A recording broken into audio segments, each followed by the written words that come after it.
Class. आज हम class 9th का फर्स्ट चैप्टर पढ़ रहे हैं और उसी के अंदर हमने स्टेट्स पढ़ ली थी और क्वेश्चन भी कर लिए थे इन टेक्स्ट क्वेश्चन। आज हम जो बात कर रहे हैं वो हम ये कह रहे हैं कि क्या जो अवस्थाएं होती हैं वो एक दूसरे में बदल सकती हैं, क्या वो स्टेट जो होती हैं वो एक दूसरे में चेंज हो सकती हैं। तो क्वेश्चन का जवाब है हाँ। कैसे? तो मैंने दो यहाँ पर फैक्टर लिखे हैं, एक टेम्परेचर और एक प्रेशर।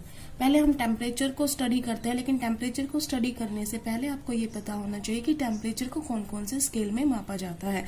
वैसे तो टेम्परेचर को 3 स्केल में मापा जाता है। तो एक होता है सेल्सियस स्केल, एक होता है केल्विन स्केल और एक होता है फ़ारेनहाइट। लेकिन आपके सिलेबस में फ़ारेनहाइट नहीं है, तो आपको सिर्फ ये समझने हैं सेल्सियस स्केल और केल्विन स्केल। तो हम बता रहे हैं फॉर एग्जांपल, जैसे आज का मौसम अभी थोड़ा ठंडा है, तो मे भी यहाँ पे तापमान जो होगा वो 15 डिग्री सेल्सियस है। तो अब कोई आपसे पूछे कि बताओ केल्विन में कितना है, तो हम कैसे लिखेंगे? जो केल्विन का टेम्परेचर होता है वो जो टेम्परेचर सेल्सियस में दिया होता है उससे 273 आप जोड़ दो। वैसे तो एग्जैक्टली अगर लिखो तो मैं 273.15 और 273.15 होता है, बट 15 हम छोड़ देते हैं, हम सिर्फ 273 लेते हैं। तो 273 जोड़ दो। तो यहाँ पर हम इस 15 डिग्री सेल्सियस को चेंज करेंगे तो ये आ गया हमारा 273। तो ये आ जाएगा 288 केल्विन। समझ में आ बात? अब इसी तरीके से जैसे आपको पता है कि जो पानी होता है वो बर्फ जमता है कितने पर? 0 डिग्री सेल्सियस पे। तो इसको अगर हम केल्विन में करें तो इसका मतलब 0 प्लस में 273, तो आंसर क्या आ जाएगा हमारा? 273 केल्विन। आपको उल्टा भी क्वेश्चन दिया जा सकता है। फॉर एग्जाम्पल आपको क्वेश्चन ये भी दिया जा सकता है कि कन्वर्ट करो आप 300 केल्विन को सेल्सियस में। तो आप कैसे करेंगे? फॉर्मूला यही है, temperature kelvin temperature Celsius plus में 273।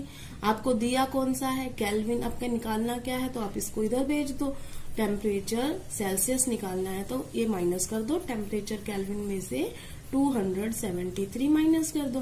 तो आपका कितना आ जाएगा? 300 में से हमने निकाल दिया 273, that will be equal to 27 degree Celsius.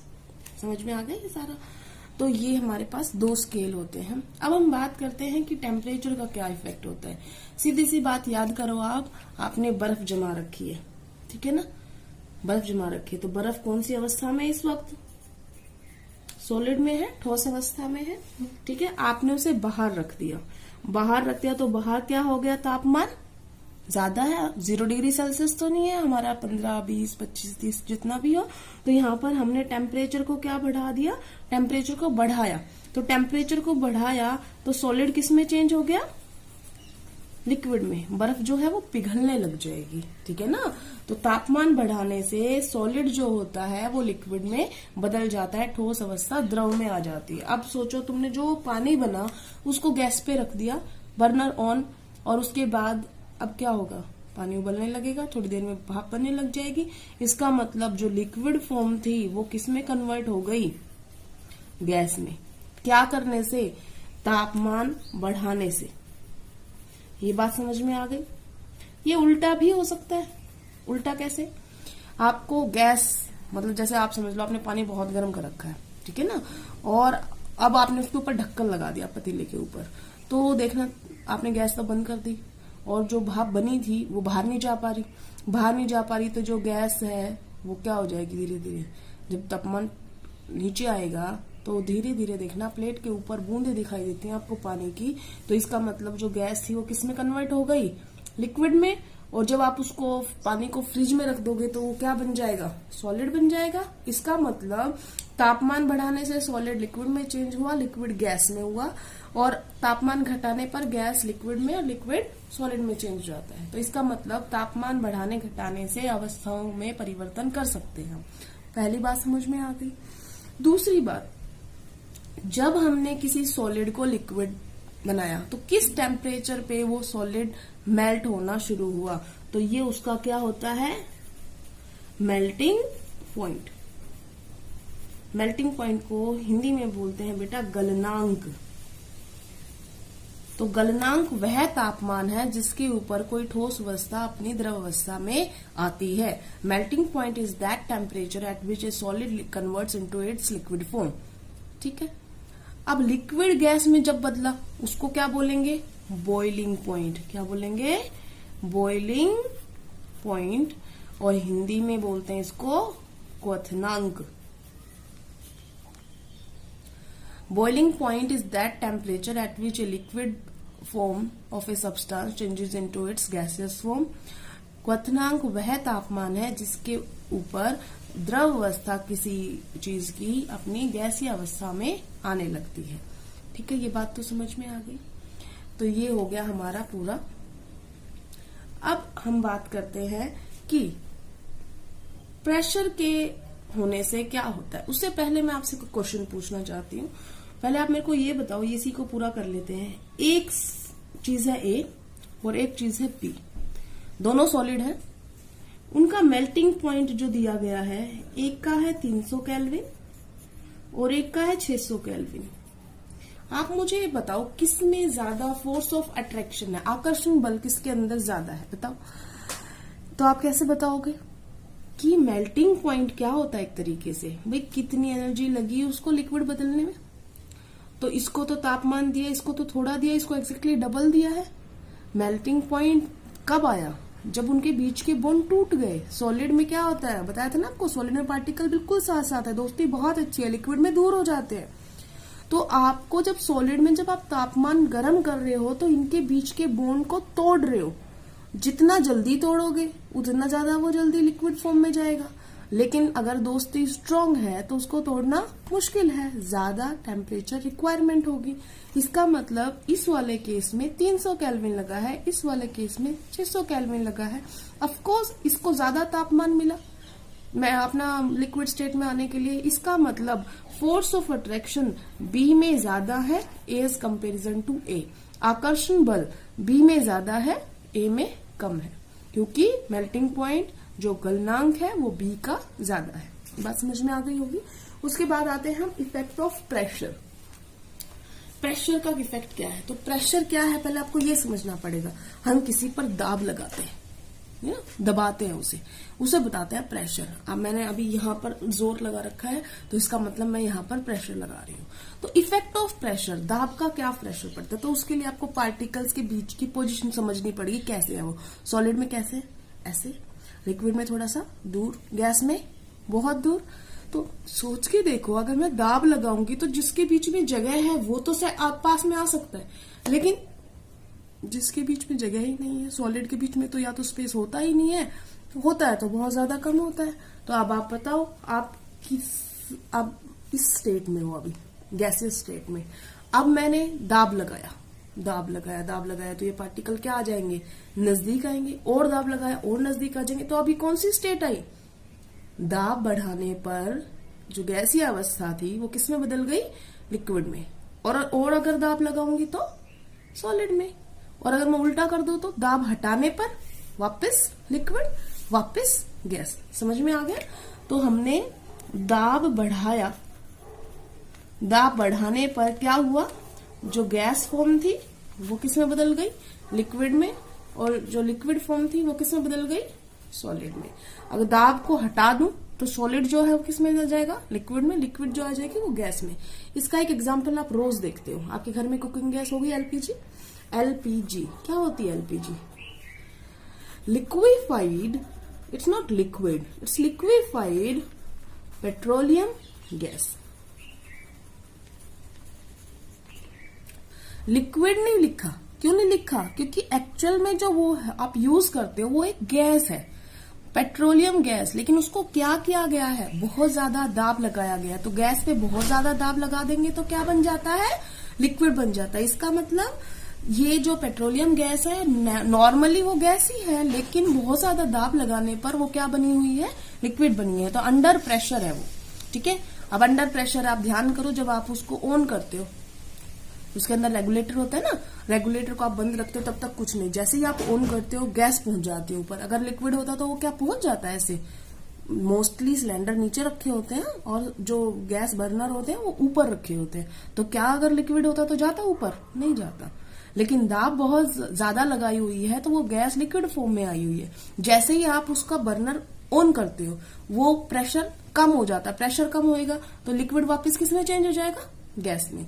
तो ये होता है हमारा दाब हटाने या घटाने पर परिवर्तन। अब आपके क्वेश्चंस पे आ जाते हैं हम। क्वेश्चंस में आने से पहले एक और चीज बताना चाहूंगी। ये जो परिवर्तन होते हैं, जैसे मैंने अभी बताया, ये सॉलिड है, ये चेंज हुआ लिक्विड में, लिक्विड चेंज हुआ गैस में। इसी तरीके से हमने वापस भी किया था, गैस को लिक्विड बनाया था और लिक्विड को सॉलिड बनाया था। इन प्रोसेस को क्या कहेंगे? सबसे पहली प्रोसेस है जब आप किसी चीज को पिघलाते हो, सॉलिड को, तो ये होता है फ्यूजन। मेल्टिंग पॉइंट पर ये क्या हो जाएगा? पिघल जाएगा, तो इसको बोलते हैं फ्यूजन। ठीक है। और हिंदी में बोलते हैं इसको गलना। पिघलना भी बोल देते हैं, गलना भी बोल देते हैं, है ना। उसके बाद जब हम उसको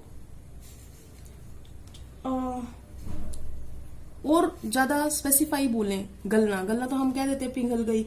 इसको अच्छी तरीके से एक वर्ड यूज करते हैं हम, जो इसके लिए फ्यूजन की जगह पे हम यूज करते हैं संगलन। नाम उसी से रिलेटेड है, गलने से ही, गलन, है ना, संगलन। तो इसका प्रॉपर नाम क्या है? संगलन। तो कोई आपसे पूछे संगलन क्या है? संगलन वह प्रक्रिया है जिसके उपरांत सॉलिड अपने लिक्विड फॉर्म में आता है, ठोस अवस्था द्रव अवस्था में परिवर्तित होती है। Fusion is that process in which solid form of a substance changes into its liquid form. अब बात करते हैं, लिक्विड से आपने गैस बनाया, पानी को और गर्म कर दिया था, ठीक है ना। तो इस प्रोसेस को हम बोलते हैं वेपराइजेशन। क्या बोलते हैं? वेपराइजेशन। अब वेपराइजेशन जो होता है, अब वेपराइजेशन इसका मतलब आपने उसको भाप बना दिया, ठीक है ना, वाष्प बना दिए, तो उसी से इसका नाम वाष्पीकरण। उसके बाद गैस जो फॉर्म थी हमने लिक्विड में लाई, हमने ढक्कन लगा दिया था पतीले के ऊपर, तो गैस जो है वो लिक्विड फॉर्म में आ गई। तो इसको बोलते हैं बेटा हम संघनन, और इंग्लिश में बोलते हैं इसे कंडेंसेशन। उसके बाद अगर लिक्विड को फिर और ठंडा कर दिया हमने, तापमान घटा दिया या दाब बढ़ा दिया, तो लिक्विड जो है वो सॉलिड फॉर्म में आ जाता है। इसको बोलते हैं हम जमना या ठोसीकरण भी बोलते हैं बेटा। इंग्लिश में बोलते हैं इसको सॉलिडिफिकेशन। ये 4 प्रोसेस समझ में आ गई। फ्यूजन, वेपराइजेशन, कंडेंसेशन, सॉलिडिफिकेशन, संगलन, वाष्पीकरण, संघनन और ठोसीकरण। अब आपने इनके सिवाय भी कुछ देखा है। आपने नेफ्थलीन बॉल्स देखी होंगी, वैसे तो उसे कपूर की गोलियां बोलते हैं गांव में, लेकिन वो कपूर नहीं होता, नेफ्थलीन होता है। तो नेफ्थलीन जो बॉल्स होती हैं गोल गोल व्हाइट कलर की, आप उनको रख दो, खुशबू आएगी आपको, थोड़ी दिन में गायब हो जाती है। तो क्या हुआ एक्चुअली, सॉलिड फॉर्म जो है डायरेक्ट किस में आ गई? गैस फॉर्म में, without coming into its liquid state. इसका मतलब ऐसी प्रोसेस जिसके अंदर सीधा ठोस अवस्था अपनी गैसीय अवस्था में आ जाए, बिना द्रव अवस्था में आए। और अगर आप उल्टा करो उसको, उसके गैस वेपर्स को जमा करके ठंडा करो, तो वो क्या बन जाएगा? सॉलिड बनेगा, वो लिक्विड नहीं बनेगा। तो ये भी सब्लिमेशन ही है।